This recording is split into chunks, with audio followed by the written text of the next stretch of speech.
Welcome back to my channel fun with cooking. आज एक sweet dish का recipe आप लोगों के साथ शेयर कर रही हूँ, कोकोनट पोहा। तो चलिए शुरू करते हैं। रेसिपी पसंद आई तो मेरे चैनल को लाइक शेयर और सब्सक्राइब करने का रिक्वेस्ट रहा। कोकोनट पोहा है, कोकोनट तो चाहिए। तो पहले कोकोनट को रेडी कर लेते हैं। इसका सॉफ्ट वाला आइस को एक साफ कुछ देकर पहले छेद कर लेती हूँ। इसका पानी को बाहर निकाल लेती हूँ। मैंने एक स्क्रू ड्राइवर ले लिया, छेद कर लेती हूँ अच्छी तरह से और एक ग्लास के ऊपर एक स्ट्रेनर रख दिया। अब नारियल को उल्टा कर दिया जिससे सारे पानी ग्लास के अंदर निकल जाए, स्ट्रेन होके रख देती हूँ। इस तरह से 1-2 मिनट में पूरा पानी निकल के बाहर आ जाएगा। नारियल से सारा पानी बाहर आ गया। ग्लास को मैं थोड़ी देर के लिए फ्रिज में डाल देती हूँ। उसके बाद इस पानी को पिया जाएगा। और अब बारी है नारियल को तोड़ना। तो इजी वे है, इसको थोड़ी देर के लिए फ्रिज में रख दो, कम से कम आधा घंटा के लिए। तो मैं अब फ्रिज में नहीं रख रही हूँ, कुछ और प्रोसेस में आपको दिखा रही हूँ। पसंद आई तो चैनल को लाइक शेयर और सब्सक्राइब करने का रिक्वेस्ट रहा। एक कंटेनर में थोड़ा सा पानी ले लिया। उसके बाद मैं इसके अंदर पूरी एक ट्रे बर्फ़ डाल देती हूँ। अब ये ठंडा पानी में नारियल को रख देती हूँ कम से कम आधा घंटा के लिए। इससे ये सेल से बहुत ही इजीली सेपरेट हो जाएगी। अब नारियल को पानी से निकाल लेती हूँ और कंटेनर को साफ़ कर लेती हूँ। अब नारियल को कोई भी हार्ड चीज़ से 1-2 बार बीट करने से इसमें गांठ आ जाएगी। ये नारियल मेरा 2 टुकड़ा हो गया है। इसके साइड का जो तामझाम है उसको भी निकाल लेती हूँ।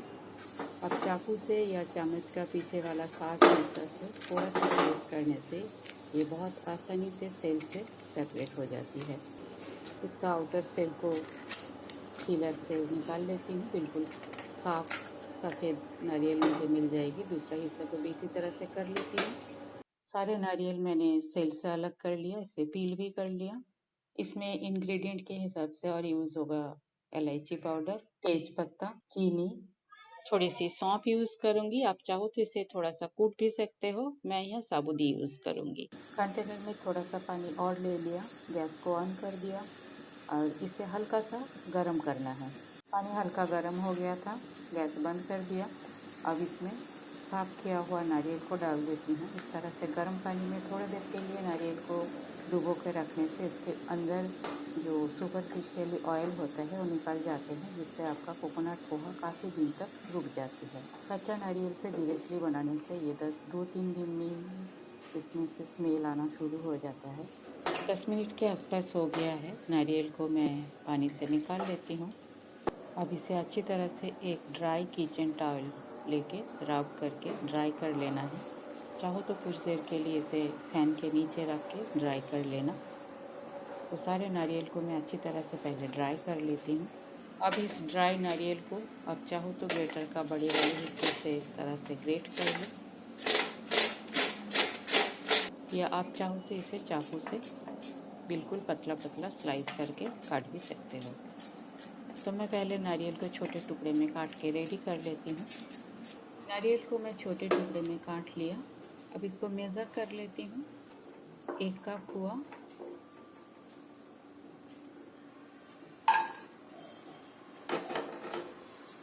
और ये अप्रोक्सीमेट और 1 कप। 2 कप नारियल के लिए मैं यहाँ 1 कप चीनी लिया, 1/4 कप पानी, तेज पत्ता, इलायची पाउडर। गैस ऑन कर देती हूँ और फ्लेम में इसे धीरे धीरे पकाती हूँ। चीनी मेल्ट होगा, नारियल भी कुक होगी। चीनी मेल्ट हो गया है पर नारियल अभी तक कुक नहीं हुआ।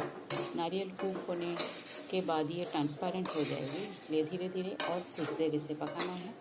फ्लेम को हाई बिल्कुल ही नहीं करनी है, नहीं तो ये जल जाएगा, नारियल कुक नहीं होगी और कच्चा नारियल रह जाएगा तो आपका ये पोहा ज़्यादा दिन तक रुकेगा नहीं। 3-4 मिनट और हो गया है। नारियल ट्रांसपेरेंट होना शुरू हुआ है। इसे कुछ देर और पकाना है। चीनी बिल्कुल गाढ़ा हो जाएगा। इस स्टेज में कुछ सौंफ को मैं डाल दिया। इसे कुछ देर और कुक कर लेती हूँ। 3-4 मिनट और हो चुका है। नारियल अब बिल्कुल ट्रांसपेरेंट हो चुकी है, चीनी भी गाढ़ा हो चुका है। ठंडा होने के बाद ये और गाढ़ा हो जाएगा। इस स्टेज में तेज़पत्ता को निकाल लेती हूँ। तेज़पत्ता का जितना फ्लेवर पोहे के अंदर जाना था वो जा चुका है। इस पोहे को बनाते वक्त एक चीज़ का ध्यान रखना है कि गैस को बिल्कुल ही हाई में नहीं करनी है, बिल्कुल लो टू मीडियम फ्लेम में इसे बनाना है, तब जाके ये प्रॉपरली बन पाएगी। अब ये बिल्कुल रेडी है। गैस में बंद कर दिया। ठंडा होने के बाद इसे कंटेनर में निकाल लेती हूँ। ये ठंडा भी हो गया, बिल्कुल ड्राई हो चुका है। स्टोर कर लेती हूँ कंटेनर में।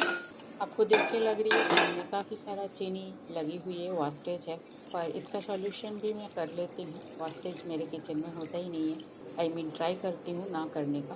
तो पैन तो ठंडा हो गया है, थोड़ा सा पानी डाल के इसे कुछ देर ऐसे रख देती हूँ। चीनी अपने आप मेल्ट हो जाएगी। देखिए चीनी बिल्कुल मेल्ट हो गया है। नारियल का छोटा मोटा टुकड़ा पड़ा है, इसको छान के ग्लास में रख लीजिए। इसमें जलजीरा, काला नमक, नींबू मिला के आराम से आप शरबत बना सकते हो, कोई वास्टेज नहीं होती है। तो नारियल पोहा बनके मेरा तैयार है। होममेड स्वीट है, कोई एडल्ट्रेशन नहीं है। रेसिपी पसंद आई तो मेरे चैनल को लाइक शेयर और सब्सक्राइब करने का रिक्वेस्ट रहा। थैंक्स फ्रेंड, मेरे वीडियो देखने के लिए। आगे भी बने रहिए। होममेड सिंपल रेसिपी मेरे चैनल पे अपलोड होती है। पसंद आई तो फैमिली फ्रेंड सर्कल में शेयर जरूर कीजिएगा। सब्सक्राइबर और व्यूअर्स को मेरे तहे दिल से शुक्रिया। आज यहाँ तक ही, मिलते हैं कोई और एक रेसिपी के साथ। तब तक के लिए bye, have a good day.